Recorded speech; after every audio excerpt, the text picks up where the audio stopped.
situation, à quoi est-ce que cela pourrait renvoyer? Pourquoi même, comment est-ce qu'ils en sont arrivés là?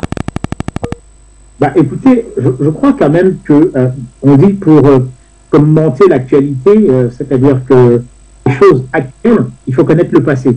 En réalité, ce sont les pays frères, bien évidemment, et qui ont toujours été en bonne entente jusqu'à l'arrivée, c'est-à-dire l'époque du président Habyarimana, il n'y avait vraiment pas de problème entre le Rwanda et la République démocratique du Congo. Mais c'est avec l'arrivée, justement, du président Kagame que les problèmes ont commencé. C'est-à-dire qu'aujourd'hui, des justifications qui ne tiennent pas la route, c'est-à-dire que le président Kagame est en train de dire que voilà, si son armée se déploie, n'est-ce pas, dans l'Ituri, le Nord Kivu, c'est simplement pour la sécurité de son pays. Mais laissez-moi rire, c'est une arnaque que que la presse internationale accepte comme ça. Donc, en réalité, quand les autorités congolaises disent aujourd'hui que le mouvement du 23 mars, hein, c'est ça, le M23, est aidé et soutenu par le Rwanda, c'est une réalité. Je prends l'exemple très simple. Est-ce que vous vous rendez compte que le petit Rwanda, je dis bien par rapport à la taille, hein, bien évidemment, à ma connaissance, n'a aucun réel gisement, n'est-ce pas, de coltan. Bon, comment, par quelle alchimie aujourd'hui le Rwanda est le premier exportateur de coltan dans le monde? Il y a un véritable problème. Ça veut simplement dire que le Nord Kivu, où l'armée rwandaise se déploie de temps en temps, c'est simplement pour exploiter ce coltan-là. Et pour précision, c'est la plus grande réserve mondiale, de 60 à 80%. La RDC.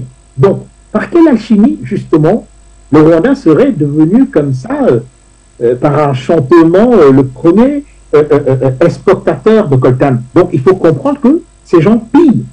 Avec la venue du président actuel, Tshisekedi, il a voulu nouer des relations d'amitié et parler de ces sujets-là de manière à ce que l'armée rwandaise ne vienne plus, n'est-ce pas, sur le territoire congolais, faire non seulement des massacres, il faut le noter, et bien évidemment du pillage des richesses du Congo. Donc c'est là la véritable raison de tous ces problèmes-là aujourd'hui. Parce que figurez-vous que le mouvement du 23 mars, n'est-ce pas, de temps en temps, ils disent que voilà, ils arrêtent la guerre, ils arrêtent les hostilités, mais reprennent des villes, massacrent des populations civiles. Ces derniers temps, depuis le mois de mai, il y a des centaines de milliers de personnes qui ont fui le Nord Kivu. Vous vous rendez compte pourquoi le mouvement M23 prend sa force où?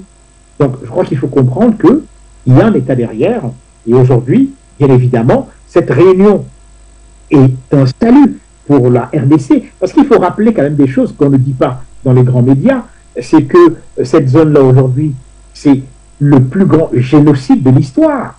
Il y a plus de 10 millions de morts. Tout ça pourquoi? Parce que simplement les autorités rwandaises, je parle de Kagame, n'ont aucun respect pour la vie humaine.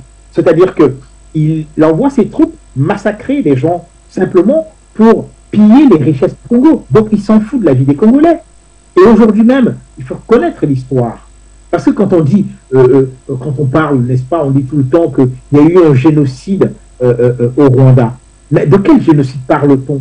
Peut-on accuser le président Habyarimana d'être le génocidaire en chef, alors que le génocide, que je mets entre guillemets, commence quand les troupes de Kagame abattent son avion? Il faut le savoir. Donc, ça veut dire que l'instigateur même de ce génocide-là, je mets toujours les guillemets, c'est bien Kagame, qui est un Tutsi. Donc, et aujourd'hui, en RDC, les Banyamulenge, c'est le même peuple, c'est-à-dire qu'ils sont rwandais. Le M23 est rwandais à 90%. Donc, il faut aussi le savoir, et ce sont des choses qu'il faut dire. Parce que quand on ne dit pas certaines choses, on a l'impression que voilà, l'armée congolaise ne tient pas la route. Bon, le président Tshisekedi a accusé son armée. Mais voilà pourquoi aujourd'hui, il y a ces tensions-là. Parce que trop, c'est trop. Aujourd'hui, même la population commence à en avoir marre. alors que les historiens nous disent que les Banyamulenge sont congolais depuis des siècles, etc., etc. Mais on sait très bien qu'ils viennent du Rwanda. Et par conséquent, aujourd'hui, le groupe de terroristes, parce que je les appelle des terroristes, du M23, ils sont rwandais, je dis bien à 90%, voire plus. Par conséquent, ils doivent être combattus avec la dernière énergie pour que les populations puissent rentrer chez elles et pour que le Congo puisse enfin exploiter ses propres richesses, parce que c'est l'un des pays les plus riches au monde en matière de sous-sol. Donc aujourd'hui, toutes ces richesses-là vont au Rwanda, il faut le savoir. C'est un secret de polichinelle. D'ailleurs, pour rappel, chère Linda, en 2012, même les Américains avaient dit, enfin, c'est resté juste comme ça, des effets d'annonce, avaient annoncé les autorités américaines allaient poursuivre les autorités rwandaises pour le soutien du M3. Les gens ne se rappellent pas de cela. Or, les Américains se posaient des questions. Et aujourd'hui, les Américains se posent la question de savoir comment se fait-il que ce pays-là, il n'y a aucun opposant. Ce pays-là, même les opposants qui sont à l'étranger sont assassinés. Il y a un véritable problème. Donc, si aujourd'hui les autorités congolaises ne veulent pas que l'armée rwandaise soit sur le terrain, parce que l'armée rwandaise y est déjà. Et si effectivement on les écarte et que, bon, c'est le Kenya qui prendra la tête de ce mouvement-là, de cette armée régionale, il sait, Kagame, aujourd'hui, que c'est son armée que les nations est-africaines vont combattre. Et c'est la réalité. Et à partir de ça, il sera privé du coltan qui pille. Il sera privé de l'or qui pille. Donc, voilà en fait la réalité. Et aujourd'hui, les Congolais prennent leurs responsabilités. Comme l'avait dit le président Mobutu, l'homme, à l'époque du Zaïre, l'homme zaïrois s'est réhabilité, il a pris conscience de ses capacités, de ses valeurs morales. Et j'espère qu'effectivement, ils iront au bout de leur logique. D'ailleurs, je suivais votre journal, et il y a encore une nouvelle qui est arrivée avec la suspension de Rwandair, n'est-ce pas, sur le sol congolais. C'est une très bonne chose. Soit le Rwanda entre dans les rangs et respecte le droit international, ou à défaut, on les exclut. Mais c'est en Afrique de l'Est, même comme ils ont un soutien américain et bien évidemment israélien, il faut les mettre hors d'état de nuire. Parce que la vraie nuisance, c'est celle-là. C'est M. Kagame qui pose des problèmes dans la région des Grands Lacs. Voilà ce qu'on peut dire. Monsieur Meignet, c'est vrai que vous avez essayé de résumer un peu la genèse de cette situation aujourd'hui qui s'envenime davantage, mais vous faites bien, et plusieurs analystes le disent, comment comprendre que ce soit le petit Rwanda, j'aime bien cet adjectif-là, le petit Rwanda qui parvient à mettre à mal une partie également de la République démocratique du Congo et encore, selon la carte géographique, cette partie justement de la RDC, ou du moins le Rwanda ne vaut même pas cette partie de la RDC. Mais est-ce que quelque part, les Congolais eux-mêmes, ou du moins les autorités congolaises, ne sont pas aussi complices de ce qui s'y passe? Écoutez, effectivement, ce que vous dites est pertinent. C'est-à-dire que on constate, avec amertume d'ailleurs, hein, que finalement, il y a des complicités, comme partout ailleurs. C'est-à-dire que des gens qui ne sont là que pour leurs intérêts, des intérêts égoïstes, parce que, bon, ils sont dans la filière, forcément, des multinationales, parce que ce sont les multinationales qui soutiennent le Rwanda, qui exploitent, n'est-ce pas, ces minerais qui, n'est-ce pas, viennent de RDC. Il faut le dire, ces minerais viennent de RDC, et ce sont ces minerais-là qui enrichissent aujourd'hui le Rwanda. Donc, je crois que, personnellement, il faut effectivement que le Rwanda soit mis au banc des nations par rapport à ce qu'il fait là-bas. Mais maintenant, votre question par rapport au fait que le petit Rwanda, justement, est en train de déstabiliser depuis des années, depuis des décennies, est en train de déstabiliser le Congo-Brazzaville qui est hyper grand. Mais sachez que, vous savez, c'est comme dans une famille. C'est-à-dire que quand une famille est divisée, elle est extrêmement faible. Donc, à partir de là, aujourd'hui, le président Kagame, il joue de cela, des divisions. Et bien évidemment, lorsque on se rend compte que sur le terrain, par exemple, l'armée congolaise est parfois défaite, on se dit qu'il y a un véritable problème. On se dit qu'un pays aussi grand, un pays aussi riche, ne peut pas constituer une armée. Donc, je crois que je ne sais pas les qui, je le mets entre guillemets, les qui, sont à l'origine, n'est-ce pas, de ce acte-là qui est vraiment très bien, à partir du moment où c'est vraiment un acte panafricain, un acte panafricaniste qui, demain, je crois, fera probablement tache d'huile dans les zones où il y a des conflits comme le Nord Cameroun, le Tchad, le Nigeria. Il faut que les armées de ces pays-là se constituent en une armée pour combattre les terroristes. Et je crois que c'est une très bonne initiative qui vient, n'est-ce pas, d'Afrique de l'Est. J'ose espérer, hein, on dit que c'est dans quelques semaines que ce sera mis en place, j'ose espérer que ce sera une armée vraiment bien constituée, forte, et bien évidemment avec des équipements modernes pour mettre hors d'état de nuire tous ces groupes rebelles, parce qu'il n'y a pas seulement le M23, il y a d'autres groupes, pour les mettre hors d'état de nuire. Et à partir de ce moment-là, forcément, je crois que les choses iront bien. Donc, je parlais tout à l'heure de division. Quand il y a la division, le pays est faible. Quand il y a la division dans une famille, la famille est faible. C'est de ça qu'il s'agit aujourd'hui en RDC. Voilà. Alors, pour rester dans le même sillage, on a souvenance justement que dimanche dernier déjà, c'est la République démocratique du Congo qui dénonçait quand même le jeu un peu ambigu de certains pays de l'Afrique de l'Est, sans toutefois citer, hein, mais le communiqué a laissé entendre que voilà, au niveau de la sous-région, il y aurait certains États justement qui profiteraient de la situation actuelle. Mais ce que le communiqué n'a pas dit, c'est également le fait que peut-être on peut dénoncer une sorte de laxisme au niveau des autorités congolaises. Oui, tout à fait. Tout à fait.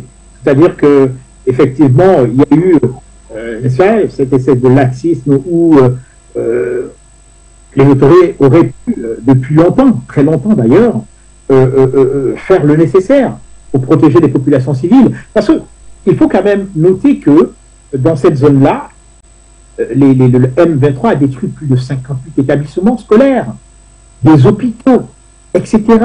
C'est-à-dire qu'il massacre les populations. Etc. Donc, je crois que, personnellement, je pense que les autorités, déjà depuis l'époque de Kabila Père, d'ailleurs, hein, ça se posait déjà avec activité, n'est-ce pas, la sécurité dans cette zone-là, les autorités, effectivement, auraient pu faire le nécessaire pour non seulement mettre hors d'état de nuire ces terroristes-là, mais c'est vrai que quand on remonte dans l'histoire, on se rend compte qu'effectivement, le M23 a joué de ruse, hein, c'est-à-dire qu'il y avait des négociations, ils ont déclaré plusieurs fois qu'ils arrêtaient la lutte armée, mais ensuite reprenaient comme ça. Et donc, je crois que le M23 a beaucoup, par une stratégie malhonnête, trompé les autorités aussi congolaises, mais les autorités auraient pu comprendre. C'est-à-dire que quand il y a quelqu'un qui est un multirécidiviste, on se dit qu'il ne changera pas. Et la preuve aujourd'hui, effectivement, il ne faut plus tergiverser, il faut aller au front et mettre ces gens-là, effectivement, en tenue et les renvoyer, je vais parler comme un Congolais, les renvoyer dans leur pays, c'est-à-dire au Rwanda. Donc c'est tout. Et puis je crois que les choses marcheront de cette manière-là. Et puis le Rwanda, M. Kagame, réglera les problèmes chez lui, parce que bon, vous savez, les gens qui ont fait le coup de feu et depuis des années, ils ne savent plus rien faire d'autre. Hein. Et donc comment il va régler ça chez lui dans son pays? Ça va être très très difficile. Et c'est même pour cela qu'il ne veut pas que ce conflit-là soit réglé. Il a assisté effectivement à cette conférence des chefs d'État pour la mise en place de l'armée régionale, mais la mort dans l'âme. Et tout le monde sait qu'aujourd'hui, selon certaines sources, il est très mal. Il est très mal. Pourquoi il est mal? Il est mal simplement parce qu'aujourd'hui, son jeu trouble, effectivement, parce que bon, on ne le désire pas, mais son jeu trouble est en train d'être mis à nu. Et par conséquent, je crois qu'il sera forcément le grand perdant de cette armée unie, n'est-ce pas, de l'Afrique de l'Est. D'accord. Alors, nous rappelons à nos téléspectateurs, hein, ceux qui nous suivent à l'instant, qu'ils peuvent déjà réagir via donc le standard. Les numéros de téléphone vont donc s'afficher dans quelques petites secondes. Vous pourrez également, chers téléspectateurs, apporter votre contribution justement à cette thématique, surtout à cette décision qui a donc été prise lors bien sûr de ce mini-sommet des chefs d'État pour l'Afrique de l'Est qui ont décidé comme première solution de déployer justement une force militaire régionale qui va donc contenir en son sein les différentes armées des différents pays appartenant bien sûr à cette organisation sous-régionale, à l'exception justement de l'armée rwandaise. Comment justement analyser cette armée mise à l'écart dans ce conflit quand on sait que le Rwanda est une partie très prenante justement à ces tensions qui subsistent entre la République démocratique du Congo mais également le Rwanda. Et donc, le standard est d'ores déjà ouvert, chers téléspectateurs, pour donc apporter vos différentes contributions. Mais déjà, on a certaines réactions que nous allons rendre tout à l'heure. Le temps pour nous d'aller retrouver Delphine de Gitega. Bonjour, bonsoir. Bonsoir, ma chère Sandini. Merci une fois de plus de m'accueillir à la maison. Je salue bien sûr mon frère Meunier, dont j'ai apprécié les propos liminaires. Et si vous le permettez, je vais aller direct au but. Ce processus de Nairobi, à mon sens, fait suite à ce qui s'est passé en mars 2021. C'est passé sous les radars parce que c'était une rencontre, on va dire, officieuse entre le haut commandement militaire burundais et leurs homologues rwandais. Et justement, cela rentrait dans le cadre où le Burundi avertissait une énième fois le Rwanda qu'il ne fallait plus que l'homme fort de Kigali tente des excursions du côté de, à l'époque, donc de Bujumbura. Parce que le Rwanda, même s'il a eu un rôle mineur, il a eu un rôle dans le putsch avorté en 2015 du côté de Bujumbura. Et notre coopération avec la Russie nous a permis d'acquérir un système de défense aérien qui a mis en totale déroute les quelques forces rwandaises qui étaient dirigées sur notre territoire. Et naturellement, le Burundi collaborait déjà à l'époque avec Kabila fils. Il y avait d'excellents rapports entre les anciens présidents Nkurunziza et Kabila fils, de même avec la Tanzanie. Donc même si nous savons tous que Kagame est une sorte d'agent secret de la Maison Blanche, d'ailleurs il a un matricule à la CIA, toutes les personnes sérieuses le savent, donc même si nous savons qu'il est protégé par Washington, nous avons nous autres, les pays voisins de la RDC, cette, j'allais dire, c'est cet avantage de ne plus appartenir complètement au giron états-unien. C'est le cas notamment de mon petit Burundi.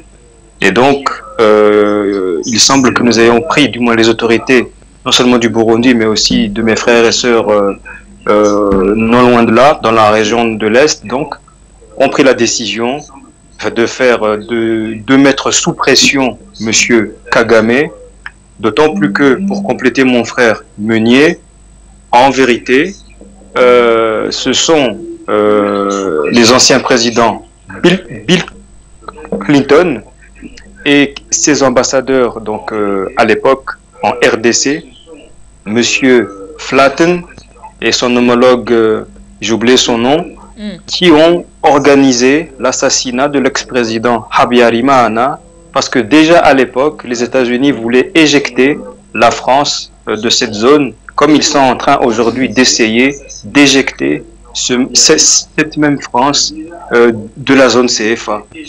Donc Bill Clinton est parvenu à étouffer cette affaire, à faire taire son implication dans ce drame. Et aujourd'hui, nous en payons les conséquences.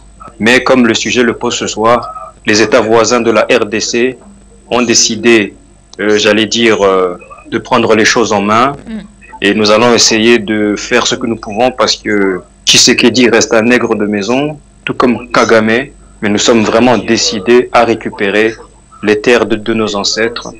Et aujourd'hui, avec la coopération avec la Russie et la Chine, nous avons beaucoup plus de chances, beaucoup plus d'opportunités.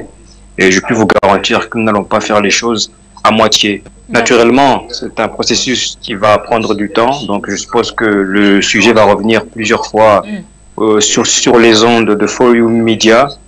Et à ces occasions, si j'ai le temps, je passerai pour donner mon avis. Et maintenant, je vais laisser la parole à d'autres. For You Media, allons de l'avant. Merci beaucoup à vous, Delphin, de Gitega ou encore de Bujumbura. Allez, nous allons rester au standard avec Peter. Bonjour et bienvenue. Bonjour. Bonsoir, Madame Lady. Merci beaucoup, Call Center. Je veux saluer votre invité, Monsieur Jules Meunier. Je vais donner ma petite contribution pour votre thématique. Je suis très surpris du comportement de Rwanda parce que j'avais un peu d'estime pour Monsieur Kagame, mais quand j'ai suivi bien le déroulement des informations, j'ai compris que Monsieur, il a préféré son pays que l'Afrique, c'est-à-dire c'est une forme de selfish. Deuxième chose, ce que je voulais préciser, c'est que quand vous regardez la visite du roi Baudouin II au RDC, ça veut dire que quand les Européens prennent l'initiative de venir dans un pays, ça veut dire qu'ils ont pris l'initiative de séparer ce pays ou le balkaniser. Et c'est le cas de la RDC.